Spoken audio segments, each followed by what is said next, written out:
And Jonny మాస్టర్తో కూడా మీకు అంటే క్లాష్ ఏం రాలేదు, ఒకసారి వాళ్ళ గురువుని వాడు అన్నందుకు మీరు? అవును, జానీ నన్ను మాస్టర్ గారు అని పిలిచేవారు. ఏం మాట్లాను నేను జానీ, నేను ఎలక్షన్లో నుంచుంటున్నా ప్రెసిడెంట్గా అంటే జానీ మాస్టర్ గురువు గారు ప్రకాష్ అంటే మాస్టర్ అంటూ ఉంటారు. వాళ్ళు విద్య నేర్పించారా అంటే నాకు అది జానీ ఎక్కడో నేర్చుకొని వచ్చాడు పాపం. కాకపోతే ఎప్పుడు ప్రకాష్తోనే ఉండేవాడు.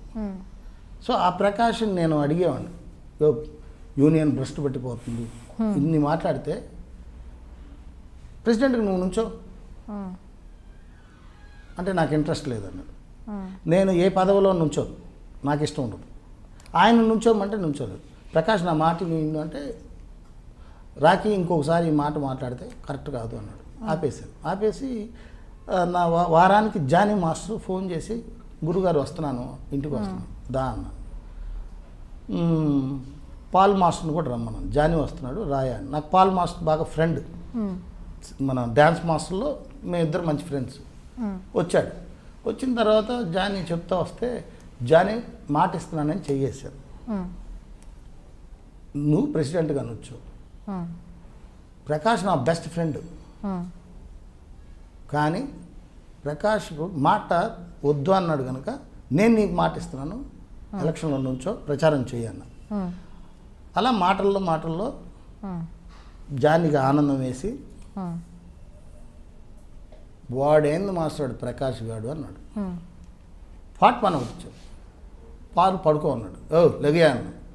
ఏంటి వాళ్ళ గురువుని రే అంటాడు అని షర్ట్ పట్టుకున్నాడు. అంటే ఇంకోసారి తాట తీస్తాడు. మీ గురువు నా ఫ్రెండు, ఇక్కడ మాట తప్పాడు, మీ గురువు మళ్ళీ ప్రెసిడెంట్గా నుంచున్నాడు. ప్రెసిడెంట్గా ప్రకాష్ కూడా మళ్ళీ నామినేషన్ వేసాడు. వేయనన్నవాడు వేసావు, జానీని వేయి అన్నాను. ఇంకా వేయలేదు, వేస్తున్నాడు. సో నేను జానీకే సపోర్ట్ చేస్తున్నాను. పాల్ మాస్టర్ పెద్దోడా, నేను ప్రకాష్ గారికి సపోర్ట్ చేస్తాను. సో మీరు ఒకటిగా ఉండండి పాల్, నేను జానీకి మాట ఇచ్చాను, జానీతోనే ఉంటాను నేను. అది ఆనందం ఎక్కువైపోయి వాడేంది బచ్చాగడ్డ మాస్టర్ ప్రకాష్ గారు అన్నాడు. దానికి కొట్టేశాను. పాల్ లేదు, షాక్ అయ్యాడు. ఏమన్నారు నువ్వు, ఏమన్నావు పెద్దవాడు అంటే అన్న నేనేమంటే ప్రకాష్, అరే నీ గురువే కదా,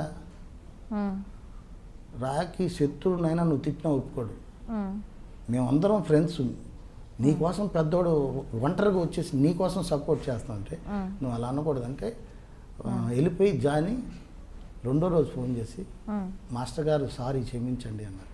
చెప్పు జానీ అన్న, చెప్పు నాన్న, తండ్రి అంట, నన్ను క్షమించండి, నేను ఇంటికి వస్తున్నాను ఇప్పుడు రానా నాన్న. వచ్చాడు. వచ్చి ఎప్పుడు కౌగిలించుకొని మిమ్మల్ని బాబాయ్ అని పిలుస్తాను. ఏనా నాన్న? లేదు, మా నాన్న చనిపోయాడు, మా నాన్న ప్లేస్లో మిమ్మల్ని చూస్తున్నాను అన్నాడు. చాలా ఆనందం వేసింది. తర్వాత ఒకరోజు ఇంకా ఏది చంప మీద కొట్టిన దానికి నన్ను ప్రేమిస్తున్నాడు అంటే ఎందుకు కొట్టాను, ఓహో తను అర్థం చేసుకున్నాడు ఆ బిడ్డ. సో అక్కడ నుంచి ఒకరోజు పానీపూరి సినిమా షూటింగ్ జరుగుతుంటే, బాబాయ్ రంజాన్కి మీరు పిన్ని పిల్లలు అందరూ మన ఇంటికి భోజనానికి రావాలని వస్తానన్నాడు. ఎక్కడ బాబాయ్ షూటింగ్ అన్నాడు. ఏదో మాల్లో జరుగుతుంది, సాంగ్ జరుగుతుంది, అక్కడికి వచ్చాడు. కూర్చున్నాడు కాసేపు. మధ్యాహ్నం బ్రేక్, భోజనం టైం, భోంచేద్దాం రా అన్న. కాదు బాబాయ్ మీరు రాండి అనేసి ఆ షో పెద్ద కాంప్లెక్స్ అది, లోపలికి తీసుకెళ్ళాడు. మా సైజ్ చూపించాడు. కుర్తా పైజామా 10,000 ఎంతో డబ్బులు అక్కడ కట్టేశాడు. బాబాయ్ మీకు నచ్చిందా అన్నాడు. ఏంటి అన్నా, మాట ఈ డ్రెస్తో రంజాన్కి ఇంటికి రావాలి మీరు. చెప్పులు దొరకలేదు, అది రెడీ చేసి మన ఇంటికి పంపించాడు. నరసింహని వాళ్ళు జానీ దగ్గర ఉంటారు. సో నా లైఫ్లో మర్చిపోయాడు జానీ. ఎవరు చేస్తారమ్మా ఈ కాలంలో, ఇంకా ఆడు చాలా మంచోడాడు. కోపమే కానీ క్షణిక కోపమే. అంటే కోపం అంటే ఏం లేదు, నాలాగనే ప్రేమిస్తాడు అందరినీ, మోసం చేస్తే బాధపడతాడు. నేనా లెఫ్ట్ అండ్ రైట్ ఆడేస్తాను, ఆ బిడ్డ కొంచెం ఓపిక పడతాడు. అట్లా జాని నాకు బట్టలు పెట్టి చెప్పులు, కిరు చెప్పులు కొనిచ్చి పంపించి ఆ డ్రెస్ వేసుకొని నేను రంజాన్ రోజు వాళ్ళ ఇంటికి వెళ్ళి వాళ్ళ అమ్మ పాదాలు మొక్కితే మొక్కద్దు అంటాడు. జాని మొక్కడు అంటే ముస్లిమ్స్లో వాళ్ళకు ఒక సాంప్రదాయం ఉంటుంది.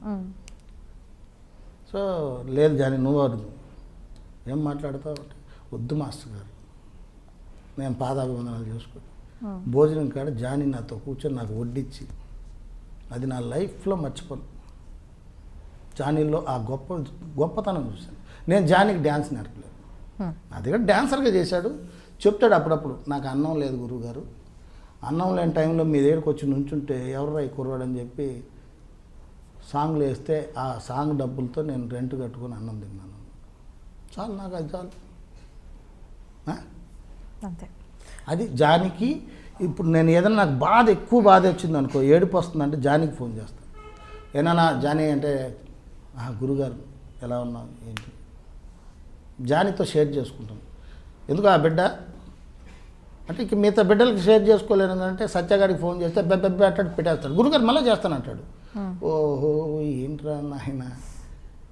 ఇక శేఖర్కి ఫోన్ చేస్తే కట్ చేస్తాడు. వద్దు. ఒకసారి బాధ ఎక్కువైనప్పుడు చాలామందికి ఫోన్ చేస్తుంటాను. మా గురువు గారికి, అమ్మా నాన్న గుర్తొచ్చినప్పుడు. అది మరి నాకు ప్రేమ ఎక్కువైపోద్ది. అట్లా జానీ మంచి హృదయం గల బిడ్డ జానీ కూడా.